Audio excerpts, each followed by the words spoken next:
yafashe TikTok yose, yafashe Instagram yose, yarijije abagore n'abakobwa. Ushobora kuba nawe warakunze iyi ndirimbo ariko utazi ngo ninde muhanzi wayihanze.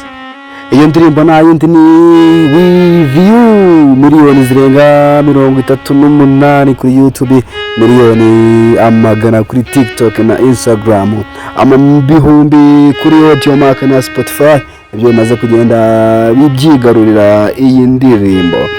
Uyu muhungu w'umunya-Australia ubona ko yakoze neza. So my people, ndaje mubabwira byinshi kuri uyu muhanzi ndetse no kuri iyi ndirimbo. This guy yitwa Danny Lewis, all the way from Australia. He's a songwriter, singer ndetse n'umucuranzi wa gitari. So uyu muhungu ikindi kinazweho cyane ni umuhungu ukundwa n'abakobwa ndetse n'abagore, aho bigaragara cyane mu kumbuga za TikTok, Instagram ndetse n'izindi mbuga nyinshi abantu bafatiraho amashusho yabo baba basubiramo indirimbo ye. Nimba utari wabona video y'uyu musore, abagore cyangwa se abakobwa bari kwisubiramo bari kurira. So guy ni umutipe ufata amarangamutima y'abakobwa n'abagore.